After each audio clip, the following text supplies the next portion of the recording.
Hi. Hi, Annie. Welcome back. Welcome. Welcome back, everyone, to the Great Imposters podcast. We're glad to have you here. We sure are. It's a gorgeous Tuesday here in Nashville, and we're excited to wrap up our little Mother's. I was about to say Mother's Day, but we only get early Mother's Day. I was going to say very early. I was going to say every day is Mother's Day. It's actually the opposite. That's cute. Like, yeah, that's not true. Motherhood series. We did 2 episodes. This is going to be the 3rd. We will always do more, but it's just, it's been a lot of fun to talk about this topic. Yeah, and we've been getting, feedback of like that we're kind of hitting on topics people want to discuss. Yeah. But often cannot in traditional motherhood forums. Correct. Mm-hmm. And I think we're also willing to, it's funny because being on a podcast and having a conversation with your friend, it's fun. It's interesting how much we're willing to say. Yeah. And then it gets put out and we're like, oh, like now I understand why people get canceled, or like not in a, you know what I mean? Like, it's like, oh, you like really get lost in it in a conversation. You do. So, hopefully we haven't offended anyone. If we have, maybe the world is not for you. Yeah. Or just like let us know before you just like smear us on the internet, That too. Just let us know. Yes. We can always offer a redaction or something. Sure. Yeah. If we want. Yeah. Well, we have a bunch of things to talk about today. We're going to play a game. We're going to do a motherhood themed Would You Rather. And Annie and I don't know what the other person's thought of. So we're going to surprise each other with those. That'll be really fun. We're going to talk a little bit about something we left off on last time. We are going to talk about I don't want to say dreaded, but it's a little taboo, having daughters versus having sons. Yeah. And what that means on so many levels. And I have a lot to say about that. Mm-hmm. It's also like, again, something that this is a safe space to talk about. Yes.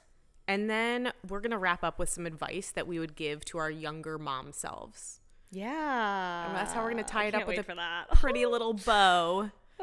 All right, who's going first? Would you rather? Let me tell it because I think Hans is in the video. Oh, yes, Annie's dog, please, Hans. Yes, everyone who's watching on YouTube or can hear in the audio his deep panting. Hansi here is drugged up on some Tylenol with codeine and gabapentin. To all my C-section ladies, I say lucky. Yeah, gabapentin might sound familiar, although they gave him more drugs than they give. Speaking of motherhood, they gave him more drugs for like whatever's going on with his back legs than they gave like me after a C-section. So I'm a little salty about that. Double standard. Not fair. Yeah. But yeah, he's breathing very heavily. And yeah, it was a rough day yesterday. Well, this is Hans's debut, and hopefully you all enjoy looking at him sleeping because he's really cute. Yeah, and his like third eyelid is like covering his eyes entirely because he's so stoned. It's kind of cute. And then I was puffy because I cried yesterday because I had to take him into the vet and stuff. And then so I was like, you know what, I'll just put a red lip on because that will just cover any residual puffiness. Yeah, and I walked in here and I was like, Annie, are you going to prom? You look so beautiful. Thank you. Look at her. And this is also a good time to plug a few things. So number one, Annie's Substack. Because thanks, girl. She writes really awesome, funny, insightful pieces all the time. But my favorite has always been the one about Hans, because she wrote this like really long, thoughtful piece on dog ownership and the things like just kind of the like love hate, I guess you could say, especially after having kids and having a dog. And it was just so funny and it was so real. So you should go check out Annie's writing because it's really good and she doesn't pimp herself enough. Thank you. The Good Sport. So I think if you just search, you can either go to my Instagram to find it in link in bio or search Good Sport Substack. Yeah, I loved writing that piece because I think the bottom line is like, you can't give the dog the life you want to give the dog once you have kids. And you can either like kill yourself trying, which I've seen people do. Sure. Like the dog stays like here's the kids and the dog stays at that like level.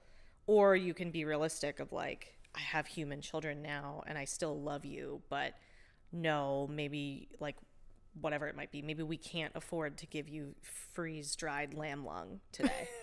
Maybe not. So yeah, it was about that. And plus like Hans, oh my gosh, he burned our house down, which you can read about in there. So yeah, it's been a long storied 10 years with this sweet pup.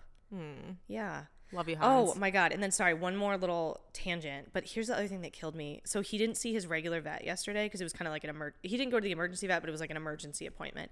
So he saw a different woman at their practice and she was so judgmental. She was like in what way? So I walk in and I had clearly been crying. Like I was puffy. I think I was still actively crying. And she was like, she started the appointment by going, "What's with the tears, honey? Where's your mind at?" Like I don't know about my dog's mortality. Like my dog's like legs aren't working. And so I think medically, like she is confident that it's just like an ACL or something. But like for an ACL tear, which probably too, on a 10-year-old 95-pound dog, like that's a pretty life altering situation for all parties. And she was so judgmental. Like it warrants tears. Yes. And it was like you could tell she was reading me as like someone who's maybe not gonna like have the ability to go through like massive surgeries for a 10-year-old dog where you have 4 months where they can't use their legs or something. And she very much was like not okay with that. I don't know if anyone else has experienced this with a vet, but I already got some other names because I was like so put off by. I mean, bedside manner is like 90% for me. Yes, and with anything. Yes, so that was not very pleasant. I'm sorry. I know. Without further ado, let's bring it to the light. The light part. Bring it back to the light. I can go first. Oh wait, I plug one more thing. We still have hats we need to sell. Oh my god, yes. We haven't mentioned that in so long. The True. imposter hat, the Banter Queen hat is really good for your vacation. The imposter hat is good, like going into the fall and winter. Like you need the imposter hat. Yeah. DM us. We really need to get a website or something. We're working on it. Anyway, if you want a hat, let us know. Yeah. Who's going first? I can go first. Okay, go. My first one. Okay. Would you rather Motherhood edition? Would you rather clean up diarrhea or vomit? Oh my God. We're starting there. Because that is such a big part of motherhood. Oh my God. Diarrhea. Really? Yeah. I would say vomit. But I've cleaned up so much more vomit. You think so? My kids are, they used to be. Right. And I haven't really cleaned up that much diarrhea. Okay. So maybe that's why. Yeah, you're like used to it. Yeah, maybe. Well, actually, I don't know. There's something about, no, they're both really bad. They're both awful. What's your answer? Mine's probably, I would rather clean up vomit. Okay. But there are definitely, like my husband, you know him as Andre. I don't know why I said my husband. He like gags when he sees vomit. Yeah. So there's definitely people that have that like intense, immediate adverse reaction to vomiting. Yeah. I don't have it anymore. However, you will, as a parent, come to a point in your life where there is a household stomach bug and there is both at the same time. And so you won't be able to make that decision or negotiation with your partner. So the reason so we each said, let's get 2 or 3. I made 3 because I was like, guarantee at least 2 or 3 collectively are going to be gross. And I didn't want them all to be gross. So I have a backup. It's so true because there's so much gross. It's all great. Yeah. It's like, well, especially in a would you rather game. Yeah. Okay. Yeah. I'm going to start with a real good one. Ready? Okay. Oh, God. No kids or 5 kids. What would you rather have? 5 kids. Me too. Yeah. I hate to say it, but. Yeah. I would rather, which Annie 7 years ago, though, might have said, like, I would rather not have kids then. Yeah. If it was like, you can have no kids or you're going to have 5 to 7, I probably would have been like, okay, I think I'll just be a childless cat lady. What about no kids or 7 kids? I think I'm no kids at that point. I'm probably still kids. At that point, I would be like, all right, let's have like a commune, a farm. Yeah, that's true. It would be much different. Let's put you to work. Let's right. Yeah. Ballerina Farm. Yeah. Mm-hmm. What's that? You don't know Ballerina Farm? No. All right. Look it up after. Okay. You're living under a rock a little bit, but it's okay. I've never heard of this. Okay. Yeah. Is it an influencer? Yeah, she has like she was a ballerina. Now she's like a Mormon farmer and she is beautiful and has like 8 kids. And she's like 30. Okay. Yeah. Okay, wow. I'm going to look her up. And her kids are useful. That's great. Yeah. I like that question though. Thank you. You got another one? Yeah. Okay. Would you rather have an all expenses paid week-long trip with your in-laws and kids? And that's not like your in-laws, just any in-laws. Mm-hmm. In-laws and kids. Or a 4-day weekend, no kids. But not obviously paid for. 4-day weekend. 4-day weekend? Yeah. Okay. Only because I like both. Yeah. I like both.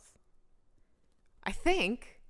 Wait, how long was the trip with the whole family? A week. No, probably that. But okay. I like both of them. Yeah. Like I actually like both of those scenarios. It's not even. It's like a would you rather in a good way. Yeah, that's true. You know what I mean? Why? Yeah. What would yours be? It's an apple and an apple. Yeah. Mine would probably be a 4-day weekend. Well, I guess also what's the location? Like if we're going to Europe, definitely no kids at this point. Yeah. Like but then I want a week in Europe. That's the thing. I know. So that's the hard limiter answer. where it's like, it's got to be a short, it's just like a pretty quick weekend trip. Yeah. Yeah. But then I'm also at this point where like, I don't know if you and Chad are much more like, you have better like self-control and boundaries. I feel like when Andre and I go places alone, we like literally treat it like it's Vegas.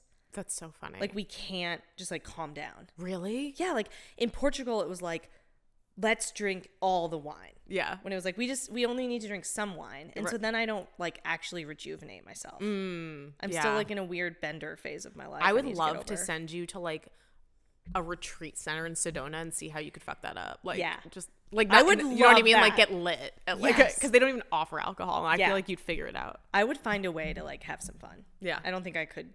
Yeah. Yeah. That's really funny. The reason I was like, oh, is because mine is so similar, but kind of. Okay. Would you rather have an all expenses paid vacation, dream vacation anywhere in the world Okay. for let's say 10 days Okay. with whoever you want? You can bring just you and Andre, the kids, whatever, or a night nurse for all of your kids for the first 6 months of their life. Oh, that's good. A night nurse. That's easy. Yeah. It's like we had to have a sleep person come in for Maggie at like 4 months. And it was only, she sleep trained Maggie in 3 nights, I think. Wow. But just those 3 nights were like life changing. Totally. Yeah. No, it's like to get a night nurse that is, if it's you, it's going to be like somewhere in the neighborhood of like $500 a day or a night. Yeah. So like that, I mean, that is the vacation. That's the dream vacation. That's amazing. The sleep Yeah. is the dream vacation, especially if you're not nursing. You don't have to get up. Yeah. Yeah. That would be so great. Yeah. I remember like, I will never forget because Maggie was such an awful sleeper. Still is an awful sleeper too. That's something that I want every mother listening to maybe just like sit with for a second or reconcile, is that I sort of have a belief that like the bad sleepers are kind of lifelong bad sleepers. Ooh. And you didn't do anything wrong. They're just like wired differently. And I think they're going to be like your crazy, like insomniac, run on 2 hours of sleep CEOs of the world. Like I think they're wired that way, but like Maggie has never been a good sleeper. Yeah. And she was sick last week and I feel like I lost 3 weeks of my life because she was in our bed. Right. And up every Like night. kicking and Yeah. flailing. Yeah. Whereas like when Olive is sick, she just like passes out with a fever. Even Right. Cal. Yeah. So just, sleep is, if you're a sleeper, you got to consider these things. okay, one more. Yeah. Would you rather, so this is presuming that you have a girl and a boy. Okay. Would you rather be a gymnastics mom or a baseball mom? You couldn't pay me $1 million to be a baseball mom. That's my nightmare. I don't like baseball as a sport to start.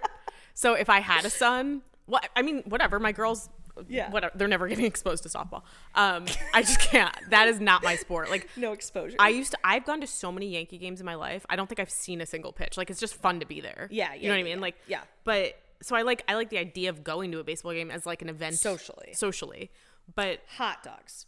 Right. You don't drink but beer. being a baseball mom, I would sooner die. Yeah. So, and being a gymnastics mom, I would enjoy. So that's easy for me. Ooh. Wait, I have another one. Can I ask you another one? Yeah. Okay. If you had a boy, Yeah. would you knowing what we know now? I would not let him play football. Is that what you're wouldn't going to let say? him play No football? way. Okay. And that's so easy to say because I don't have one. And yeah. But I've actually had this conversation a lot. I don't think I would let it start. Yeah, Andre and I are both on the same page with that too, because I just feel like I've seen like a CTE like disease in our family. I've seen like dementia. I've seen that kind of stuff, and I'm just like, that is your most precious resource, and you cannot reverse that damage. Right. Yeah. Yeah. I guess I'm glad I don't have to make that decision or like go down that road. But, and I'm sure there's plenty of football moms being like, yeah, it's not as easy as it sounds. Like, if they love football, they're going to be into it. But. Which, that's kind of a good segue to something I wanted to come back. I wanted to do the old corporate circle back. Circle it back, girl. because Andre and I's marriage counselor was on maternity leave for a long time, and we had our first session today in a long time, and it was like seeing a friend you hadn't seen in forever. It was so great. And, we got to welcome her to the parent club, which is very exciting. Oh, yeah, it was her first baby. First baby! But one of the first things she brought up, we caught up a little bit, but then she was like, hey, I read all those articles and studies by the Surgeon General on the epidemic that is parental stress in America. And I just kept thinking of you and Andre, and like I just wanted to hear how you were processing and reacting to that research. And I was like, wow, that's so thoughtful. I love you. Second, like that must have been hard to be reading as a brand new parent. Totally. Like, oh, as you're like recovering, like here we go. Here we go. This is the journey I'm on. Which brings me to something that I feel like I'm a broken record on, where like there is so much parental stress, and how much of it is avoidable and how much is unavoidable. Right. And so then I think about the football thing, or like the baseball mom thing, or the gymnastics mom thing, and I'm like, those are kind of uniquely American archetypes. Yes. So like, are we doing this to ourselves by what's the word, importance or pedestal we put like sports and activities on? Yeah, I mean, that's a really good point. I think it's like it's kind of probably a chicken or egg question, like what came first, like us being obsessed, or is this like a product of our own obsession? Like, I don't know the answer to that. I'm sure the internet doesn't help. Right. But also the first thing that just came up for me as you were talking is like, we also are a generation that craves community and belonging and I don't want to say fitting in, but I feel like I guess. And as adults and as kids, like I think maybe I don't want to be like an echo chamber of just you and I, because we're both pretty social, but like whenever I think about who my kids are becoming friends with, I think about their parents. Like, am I going to be friends with their parents? Like that, I don't think that used to be a thing. It's like my parents were friends with my friends' parents, but it wasn't as important. Like, it didn't matter. Yeah, my parents had friends outside of the friends that they met through us. Right, exactly. Neighbors. Right. And we've lost a lot of that in today's society. Totally. Like, right, because we're just not as neighborly as a society. Like, I mean, like, it's probably been like 10 or 15 years since Sebastian Maniscalco did one of his famous bits on like ringing the doorbell back then versus now. Yeah. Like, you ring the doorbell back then, it's like, oh, come on in, have some coffee. And like now, like, everyone hits the ground and is like, who's here? Who's here? It's like the exact scenario, and that's aged even more. Like, when someone rings my doorbell, it's like I go nuts. Like, I'm like, what? Like, what is happening? Like, pretty instantly, like, my first reaction is anger. Yes. Even if it's someone I can't wait to see. Totally. Like, my first reaction is like, what the fuck? Right. So like a doorbell ring is not welcomed. So that's like, that should be a symbol for like where we're at. Yeah. And I think from like a just kind of becoming friends in the wild, or finding community in the wild, I think everything's become very organized. Yeah. And it's like, if you're going to, I see, especially on social media, it's like girls who are all dance together. They all hang out together. All their moms hang out together. Boys who, and I see it all the time, boys who play baseball, they're all at practice. They're all at the games. The moms all hang out. Like, it's just kind of, I think it just is the way a lot of things have just morphed. And it gives me pause. Let's put it that way. Yeah. Because it's hard. Like, I think when I went into parenthood, I agree. Like, I agree with what you said. I think because we were living in Seattle, and I think Seattle is even less of like a neighborly, community-driven city than Nashville. Nashville, I think we're actually very pretty community. lucky. Yeah. But I was kind of like, okay, you know what? It's going to be hard to resist like getting into the trap of having a million activities a week and like over programming our kids and all that. But I'm going to stick to my guns, and I'm not going to do it. And then as Olive has become like school age, and I witness like the FOMO that they experience. Yes. And then I look around and I'm like, oh, well, I guess I'm not really like that close of friends yet with any of the, her girlfriends moms or like her potential girlfriend's moms. So then I put the pressure on myself of like, Right. no, you know what? I should let her do soccer. We should do soccer, even if we Right. can barely. So I'm already like, And then you're stretching yourself. Yes. Yeah, exactly. That's exactly what you just said is the Yes. reason why we're also fucking burnt out yes. and stressed. And it sucks. It does suck. I will say I've gotten really good advice recently from a friend. I told you this the other day, and I was very upset about it. There was like a bullying incident with my daughter, and it was like awful. Like I was so upset over it. Luckily, kids are really resilient, especially when they're in second grade, and we're moved on from it, and she's okay.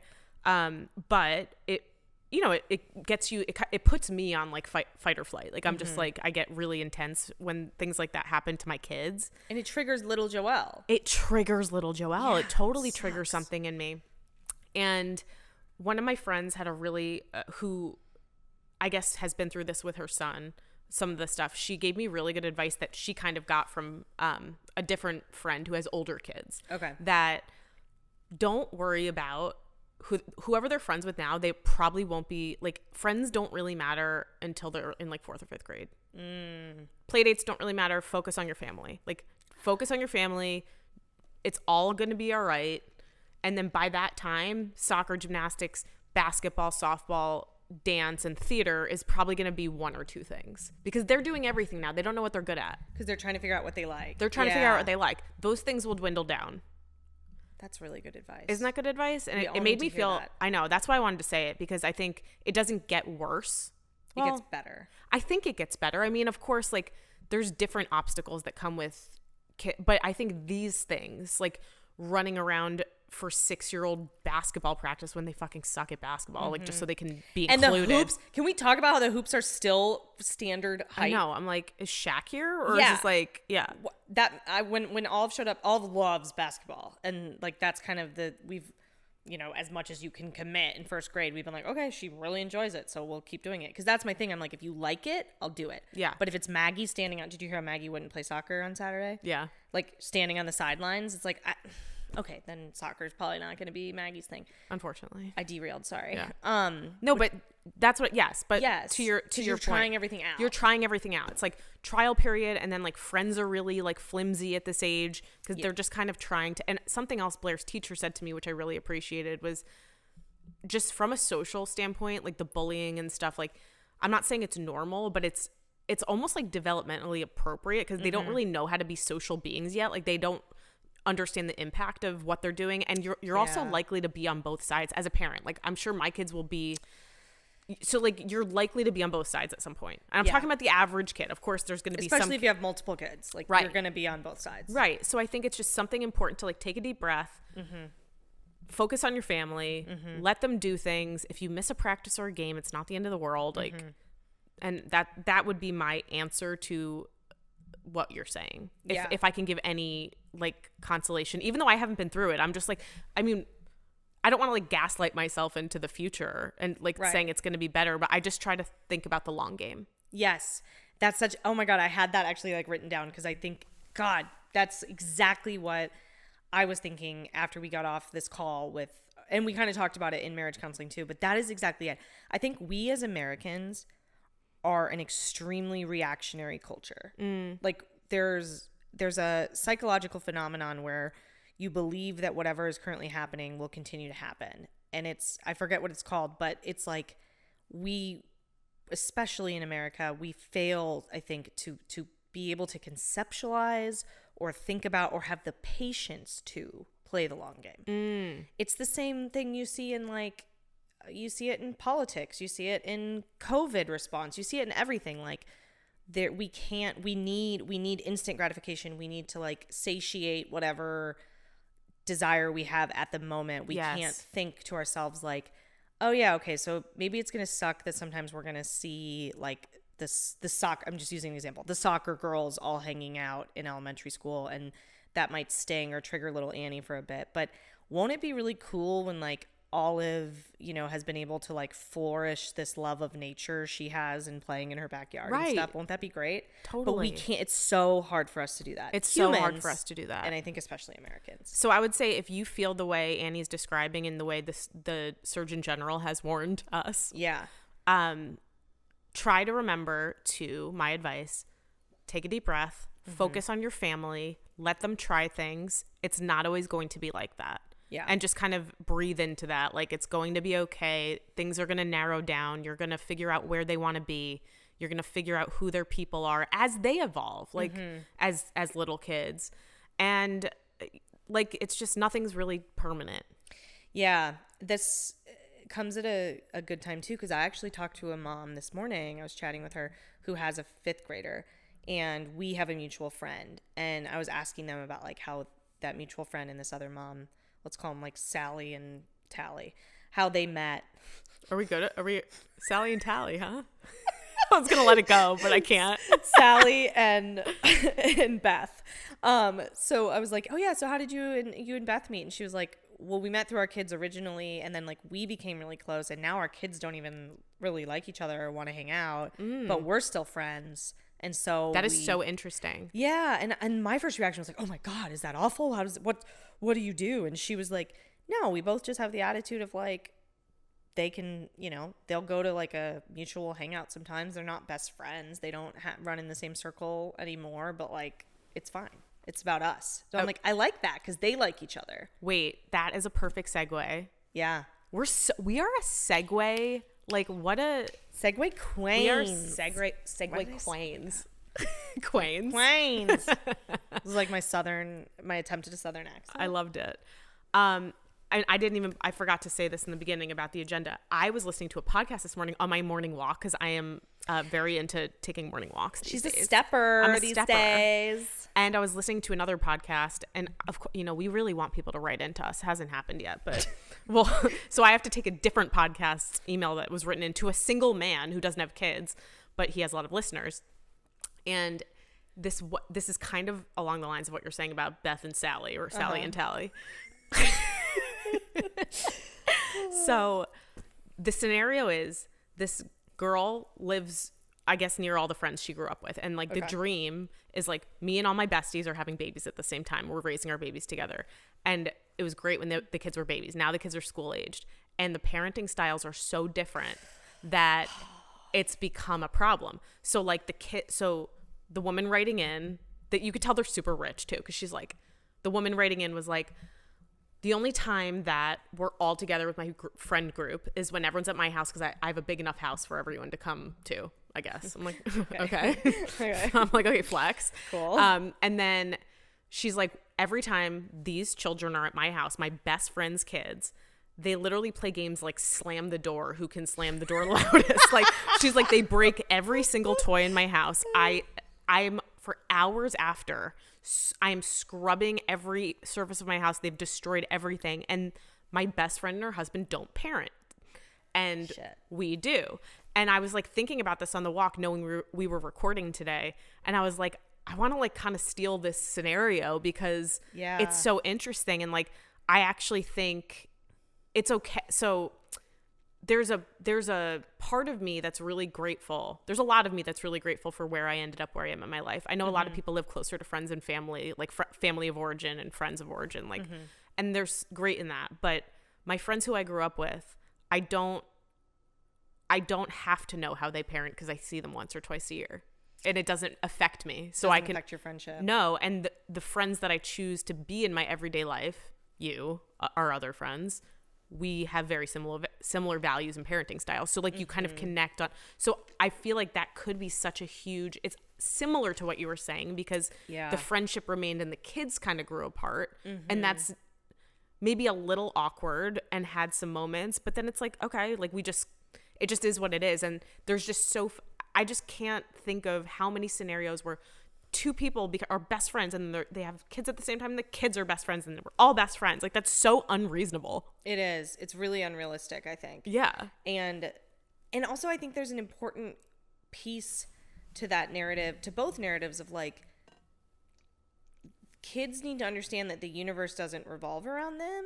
And so saying like, hey, I'm friends with Tally. Yeah. So we're going to Tally's house for dinner. Suck it up. Well, that's also like, I mean, that's like cousins, family, friends.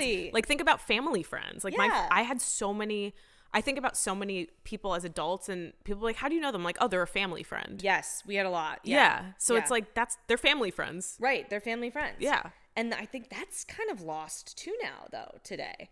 Because it's like... Well, yeah. I mean, but think about even us. Like, Yeah. like our kids are great friends. We don't know what it's going to be like when they're older, Right, but we're right. always going to be family friends. Yes. So that's kind of how it's going to be. So maybe that's the advice, too, from a stress perspective, or even for that listener, if, like, you're really sitting around thinking about, like, can I endure another play date where, you know, the kid breaks my doors? Like, got to ask yourself, like, well, is the adult friendship one that I extremely value? And then, like, okay, well, then, like, let's find a way to make it work. Yeah. You know? I don't even know what advice I would give them. I feel like I would probably, advice was like, what do I do?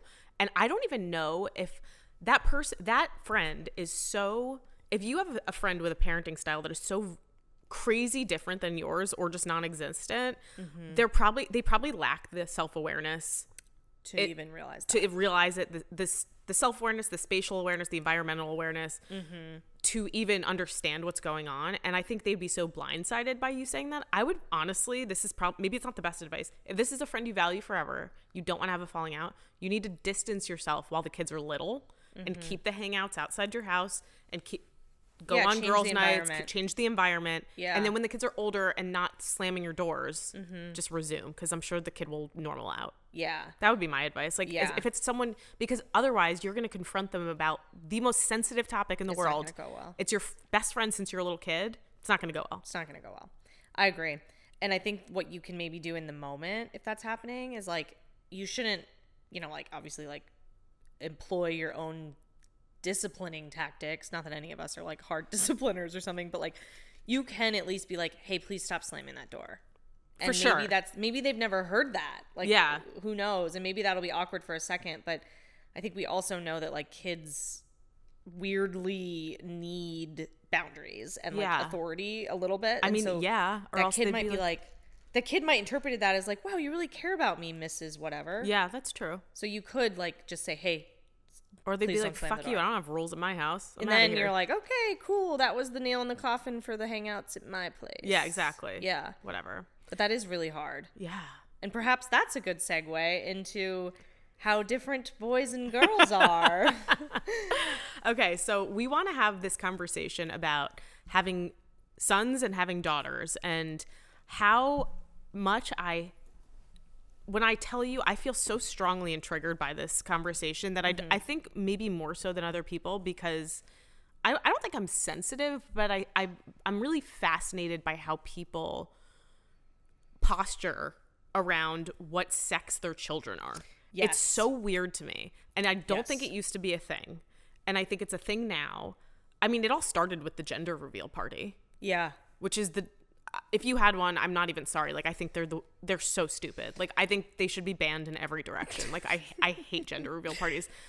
Whatever. If you want to just do something for your family, that's fine. But they've gotten so out of control. The first bill that the president will sign. No more gender reveals. I mean, they've started like forest fires. I Forest know. fires. It's actually not that unreasonable. But also, so let's back up. Let's talk about us and our children. So I have 2 girls. Annie has 2 girls and a little boy. yeah. So that's just for reference. Now, did you ever have an idea of what you wanted? Like, were you like, I want one of each, or I want this and this, or I want sisters, or I want brothers? Like, did you have an idea in your head? No, I didn't have an idea of what I wanted, but I always thought, like, if I closed my eyes and conceptualized parenthood, it wasn't a want, but it was like I just saw myself as having boys. Like, all boys? Yeah, I saw Like, you didn't myself. see yourself with, like, little girls dancing? No. And I wonder if that's because I was afraid of girls. Because I think, well, actually, this is a good, like, part of this conversation, which is that not only do other people have very strong opinions and points of view about the different genders and raising them, but it, again, triggers something within you and your partner, each gender. Like, I think because I was never, like, a super girly girl, and we've talked in past episodes about like sort of my struggle to find really solid female friendships until later in life, or all of that, I think maybe my own, poor relationship with my own sister. I think I thought like, shit, I'm not equipped to raise girls. Got it. There was like a insecurity, an imposter. There was an imposter syndrome of raising little girls that I think that's why I always was like, well, like I conceptualized boys. And then for Andre, like he is, and we've also talked about this in the past. He's not your traditional like dude. Yeah. And so I think for him, there was always an anxiety around like, he had imposter syndrome about raising a boy. Sure. Like what if what if my wife has to teach him how to throw a baseball? Right. Like because those are things that like I know we're not supposed to be gender normative and all that, but a lot of it just is. It's still there. It's still there. We're not at a place in society, and especially not where we live, where that's going away anytime soon. No. And so it is a reality. But it also is what it is. Like there are differences. Like yes. And so I think it came from an insecurity of like, I don't know how to raise a little woman. Yeah. Yeah. So for me, thanks for asking. I'm kidding. What about you? So the only thing I really ever thought of was, I guess initially I was like, how nice would it be to have one of each? Because that's what I was. It was like, we grew up the family 4-pack, mom, dad, son, daughter. Like it's just square and easy, and you check all the boxes. You got a sibling, you got one of each. It's just kind of like click clack, right? Move it on. So I guess when I started to really get into it though, like when I started to have kids, and Chad always wanted one of each. Like he was the same way, and he grew up the same family 4-pack. So, but as I got closer, and this isn't a knock on how I grew up, because I would never have traded. I have a great relationship with my brother. I love him so much. I always was a little jealous of the sister relationship, like or brothers. Like whenever I saw the same sex sibling relationship, I always thought there was something really special there for when it works, like for when they're really close. Because when I was thinking about like my friends who had their bachelorette parties, it's like I planned bachelorette parties for my friends who didn't have sisters. Like otherwise, like sisters planning it, like sisters, your maid of honor. Like there's so many things that. And same with brothers. Like, so I'm trying not to make this like girl bias, because I have girls. That's the spoiler. But I remember having a moment when thinking and saying, do I want one of each? Maybe. But also like, maybe I want two of the same. Whatever I have first, I think I want to have second, because it would just be fun to have a different dynamic, and the dynamic that I didn't have. Like it would just be different, because I already I have a brother. I know what that is. So, and then at the end of the day, again, spoiler alert, it doesn't really matter. Everyone's just a human. So like every relationship's going to be different. Right. But going into it, when I found out Blair was a girl, I thought to myself, I would like her to have a sister. Aww. And I don't know how it would be, but if I had a boy, I might have said I would like him to have a brother. Like, I don't know. Yeah. So, when I went, but then, in your own head, it's like kind of and this is again, if you're only having 2 kids, which I knew we were going to do. So I was like, okay, I'm having our second kid, pressure's on for the gender, because the first one, whatever, if you're having a second one, there's another. So it's like, okay, the way I looked at it was like, I'm actually going to miss out on something. Like either way, it's going to be great, but I'm either not going to have a boy or Blair's not going to have a sister. Like, and I was like, so I'm going to have to like mourn one of those. Yes. That's kind of how I looked at it. Yeah. That's so interesting. Yeah. Yeah. And not that not mourn is dramatic, but I'm not going to get one of those. You're going to miss out on one. Sure. Yeah. So then, we find out we're having a girl. I'm happy. My husband's not, for like a day. Yeah. And now like Riley's, imagine life without Riley. Like, right. No. Yeah. Best human on the planet. But, no, just in general, like, it's like, okay, we're a girl family. That's it. Like I was put on this earth to raise little girls, and like, I'm up for that. I'm a pretty strong woman. Like my mom's a strong woman. Her mom was a strong woman. Like this is good. Like I like this. Yeah. And I just kind of owned it. Yeah. And I was proud of that. But Annie, the way people. Oh, shit, she said my name. Anne. This is gonna be serious. I can't even tell you how people make me feel like a second-class citizen of a mother because I don't have a son. That is like, I know, and I believe you, but it still shocks me every time you. It's not, and it's not even like I'm telling you, like I literally will have people, and it happens like regularly. Like, what do you have? 2 girls, and women themselves say, "Oh," I'm like that is so crazy to me.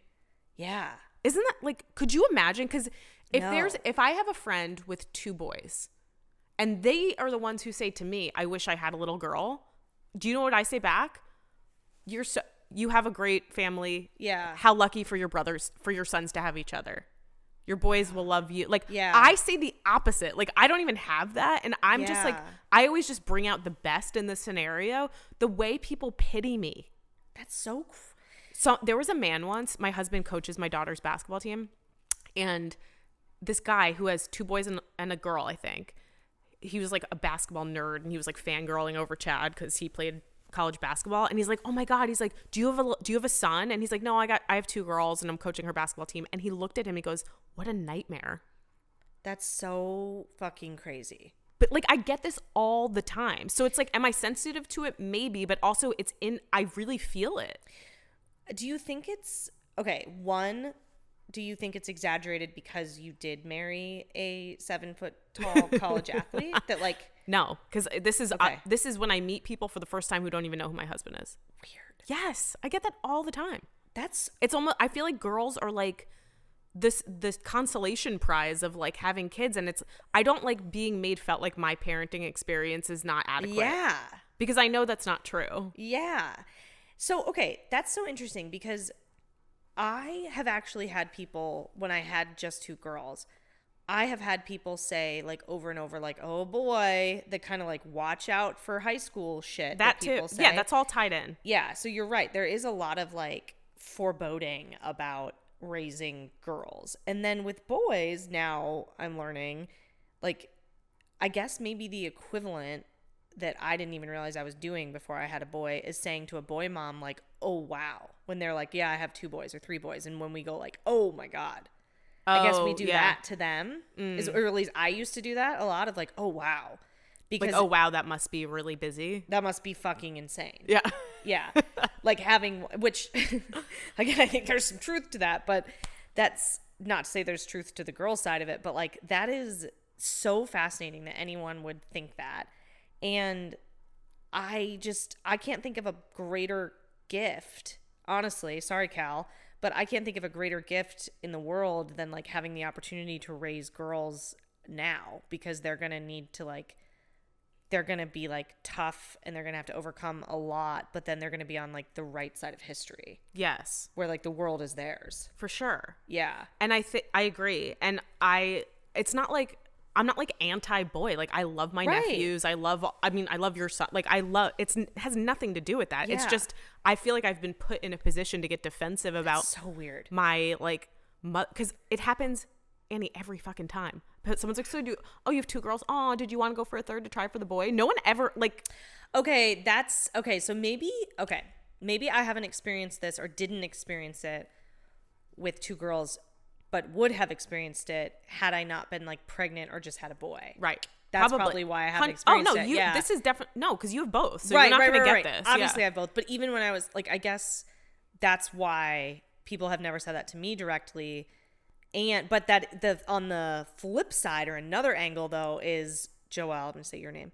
I do get people that assume that we tried to have a third to have a boy. So that's the same conversation. Same conversation. Fascinating. And I do Yeah. know, and to be fair, when Yeah. people have 2 boys and are pregnant with a third, people will always say, are you going for the girl? Oh, yeah. So I do think that one goes both ways. Yeah.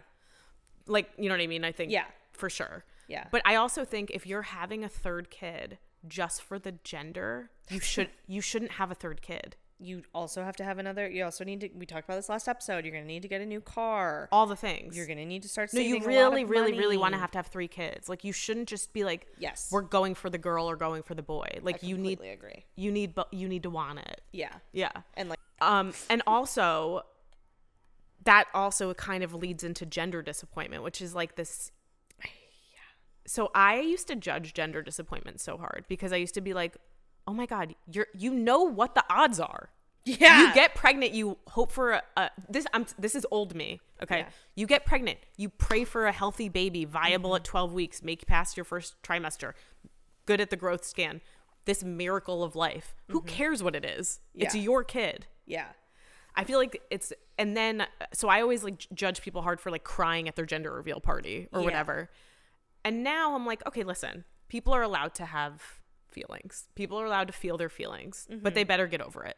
Yeah, you better get over it. You better get over it. You can have a moment of like, kind of like you. I thought you put it really beautifully. Of like, you realized you were gonna miss out on something that would have been fun either way. Yeah. And so you're allowed to be like, you're allowed to have that feeling, and then I agree. And then it's like you should just be focusing on the health of the baby.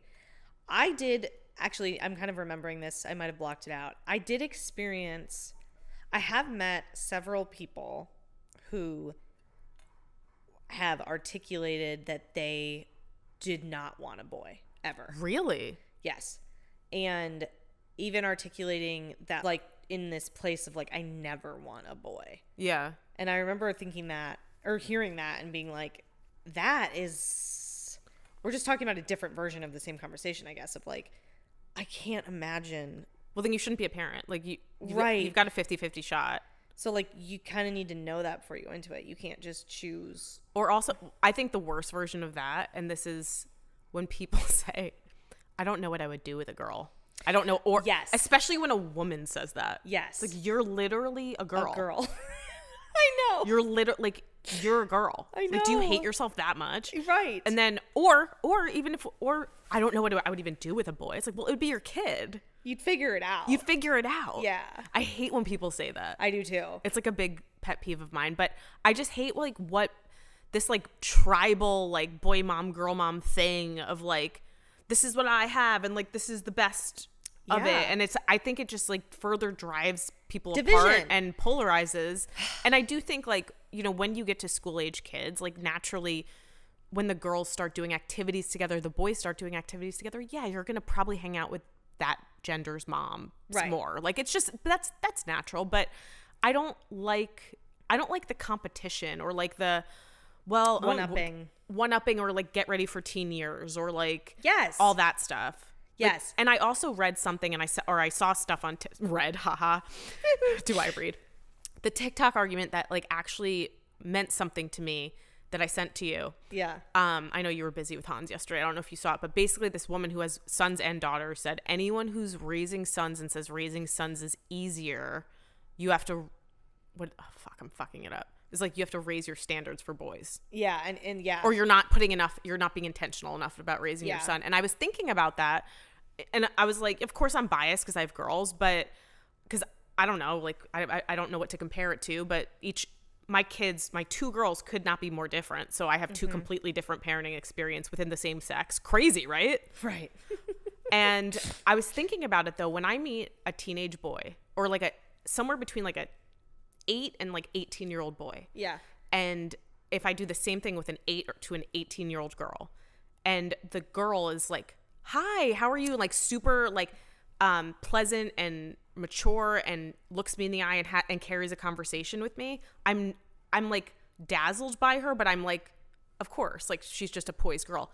If a 8 to 18-year-old boy does the same, I'm blown away by him. God, I'm blown away by him, and it's the same thing. And it's the same skill set. We have got to expect better. That's what I'm saying. Yes. It's like, maybe it's harder because I just think. No, I completely agree with the I did watch it last night before bed.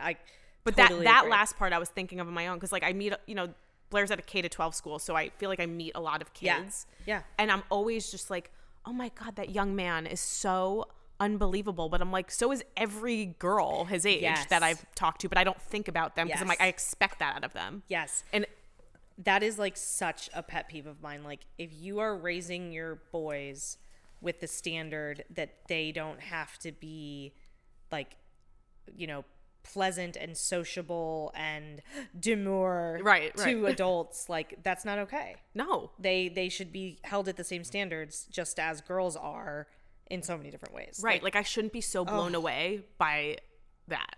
I loved, we had open house a couple weeks ago for Olive's first grade, and I wanted to give her teacher like a standing ovation. And I kind of got like teary. I think maybe I was like in a weird place hormonally or something, but because she was like, one of the most important things to me in first grade is that they all learn how to have a conversation and that they all learn to honor each other's like experiences.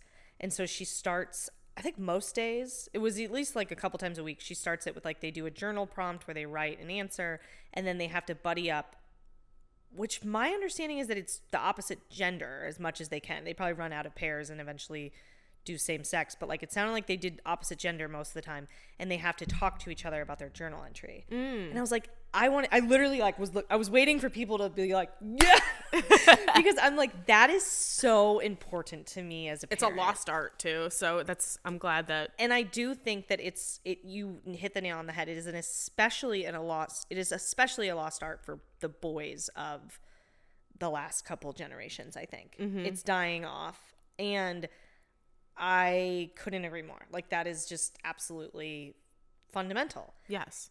And I've always had this strong, I think, going back to how you said naturally when they get school age, you start to faction off into like boy moms and girl moms and naturally make friends with those groups of moms. I agree. Like, that's definitely happening.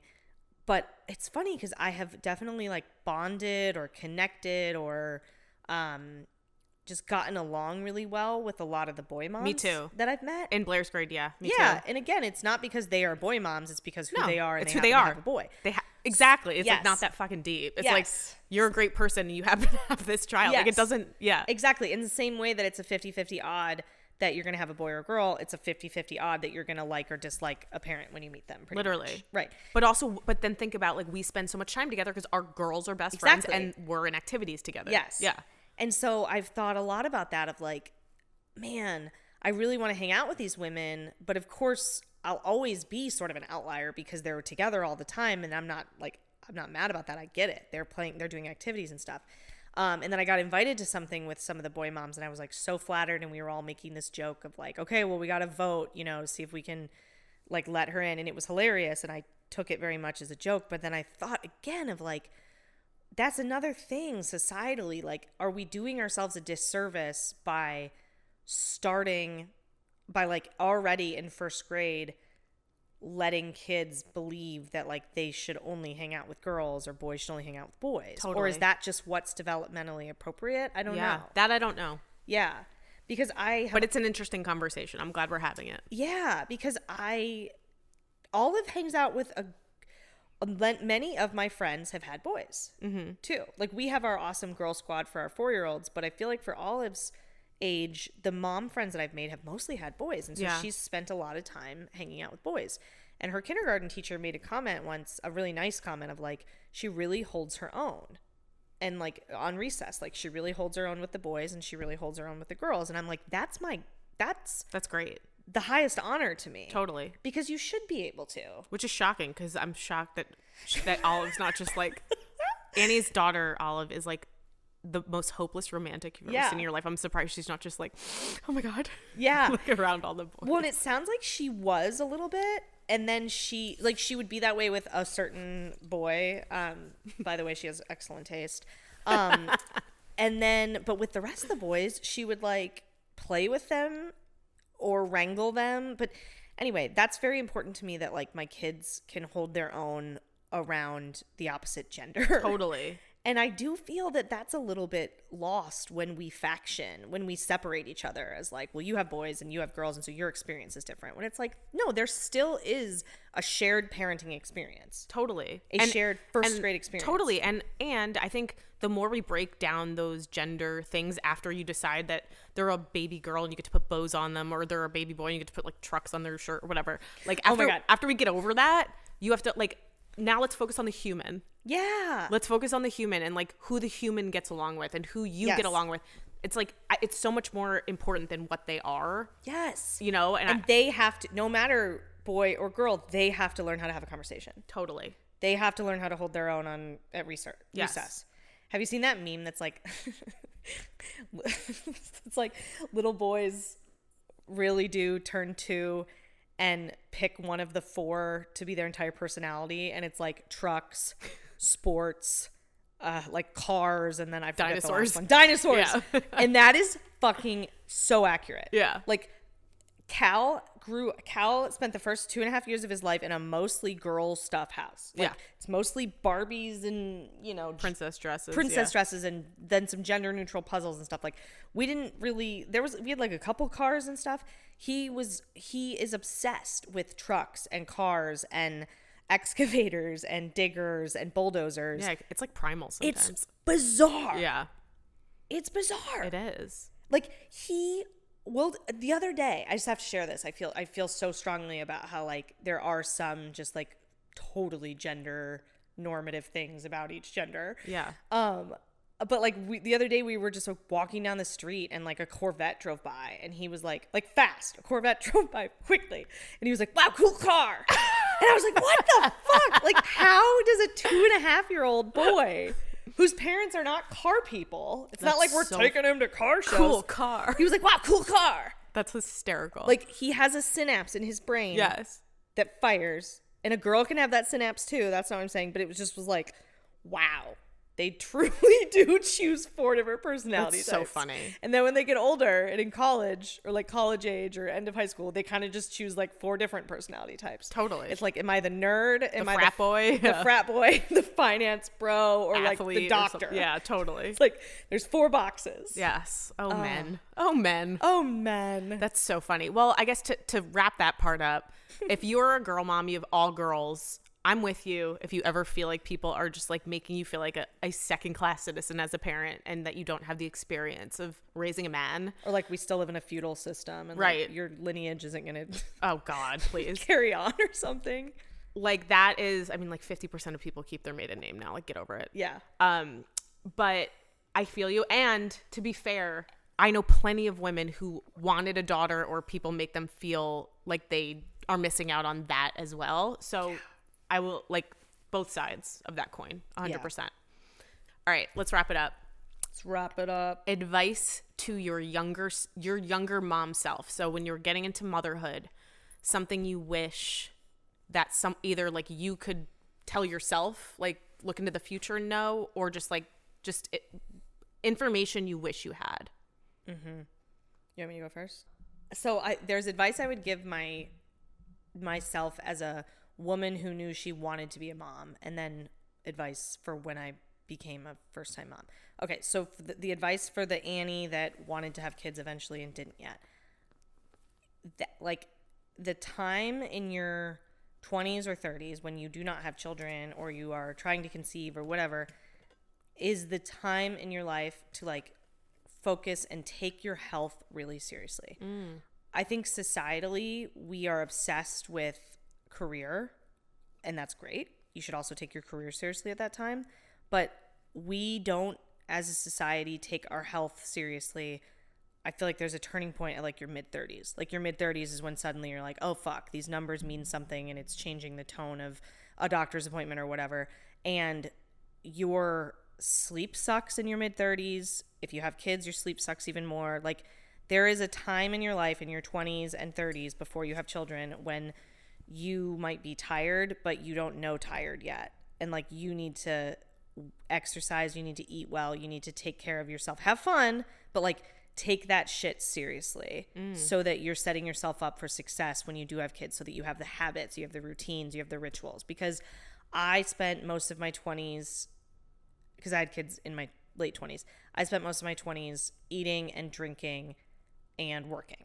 And then I started like getting into really good shape kind of a year before Olive was born, and then have since come a really long way. But I had to build all of those routines from scratch within a family system where you don't have as much time. Wow. And that's been really hard. It's so much harder. Like, you feel like you had so much more harder to undo. I had so much more to undo. And I had so many more vices to peel away, or just bad habits. Like, yeah. I mean, I'm making it sound like I had like a problem. That's not what I mean. But I'm talking more like so many more like ice cream habits or something. Like, take that time to make yourself set up for the future. I love that. And then for the Annie that has the new mom Annie, it would be do the things with your first kid. Do all the things. Take the vacations. Go see your family. do the hard things, take your babies everywhere, live your life, because I do think that once we, like in our last episode, like we talked about, once you have multiples, you have to give up a lot more of your own life, and it is harder to go to Hawaii or whatever. Right. So do that stuff. Do that stuff when they're babies. It's fine. Yeah. Yeah. They don't have an opinion yet. Yeah. And they sleep a lot when they're babies. And relax. Yeah.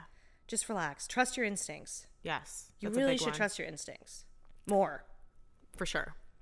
Mine is my number one piece of advice to anyone who's like a young mom, new mom, including myself when I was a new and young mom, is just know that everything is a phase, for better or worse. So when something's really bad, like reflux, or like in the infant stage, reflux or bad sleeping, unless you're Maggie apparently, but whatever, she has phases of good sleep, of course, but for a week, when things, or like tantrums or anything, like even like the when they're taking two naps, right, it feels the impossible. bottles, and even like worse, like when kids have like emotional reactions to things, like they have a passy. Everything is a phase, and it will be gone, including the good things. So the good things, the baby wearing, the snuggles, the baby smell, like the intoxicating baby smell, like wearing little bows like in their hair when they're babies, like their little smile and giggles, and everything. Everything is fleeting. So just know when you're in it and you're like breathing through it and you're in the moment, that the bad will pass. So breathe through it and know it'll pass, and the good will pass. So just like enjoy it and relish in it. And like, I think just I was so much more aware of it with my second, because I saw it with my first, like the baby phase. I'm like, I took so many more pictures with Riley. I rocked her to sleep for like 3 hours some nights, because I knew I wouldn't be able to do it forever. So just remember, for better or worse, everything's a phase. I need to remember that more now, like, because sometimes after Maggie's like 90-minute bedtime routine, I'm like, I'm done. Yeah, I know. But even now, and I hope she listens to this one day. I didn't want to like shame my kid on the air. Yeah. But Blair has posed unique challenges for us throughout her 7 years on Earth, and recently, like she's a pretty high-strung kid, and she's also a great she's been on this podcast before. She's a great kid. Recently, I've seen her turn an emotional intelligence and maturity corner, and she is becoming like, I love spending time with her. I'm actually surprising her with a trip to New York for fall break. Just her and me. Oh, and I'm taking her to see a Broadway show, and it's funny because like Riley's my easier kind of in some ways of the kids, but like she couldn't do that trip right now. Like she could, but she would complain about the walking and stuff. Right. So it's like, I'm just know, like there were times where I'm like, oh my God, she's like a difficult kid, and now I'm like, I want to spend all my time with her. Yeah. So like it all comes out in the wash, I guess. Kind of like, you might have an easy baby who's a really hard teenager. You might have an easy baby who's a really easy teenager who gives you hell as a parent. Like when they have their own kid, they might be a pain in the ass to hang out with. Like they all are going to go through their phases of tough times and magical times. And so I think being present in whatever time it is really important. Agreed. I always used to say that in sales too, like to the people that worked for me. I would be like, I always say like, when you're flush, and when you're bust, you're bust. And that goes for like quota achievement. But you know what? It also goes for like, when you're really, really busy in sales, you're really, really, really busy. And you're going to have no time to do anything but work. And then when things are slower, take advantage of that. Yeah, just like breathe. Take a breath. Take a breath. You don't need to be like thinking about like, a million ways to fake fill your pipeline right now. Right. Take a moment. Go get your nails done. Oh, I wish I worked for you. Thank you. But yeah, you have to think that way. You have to just be like present in whatever stage you're in, instead of wishing every stage away. Correct. Yeah. Which is so much harder. It's so much easier said than done. Yes. Yeah. And I only did it once I had a third. Yes. Like, yeah. But just try to remember that. We're so looking forward to your feedback on this. I know it was a little all over the place, and it was that was by design because we had some things we really wanted to talk about. But that kind of wraps it up for our Motherhood series. We'll do more if the request or the desire from us is there. But yeah, that's what we've got for today. And this has been Joelle. This has been Annie. And we'll catch you next time. Bye.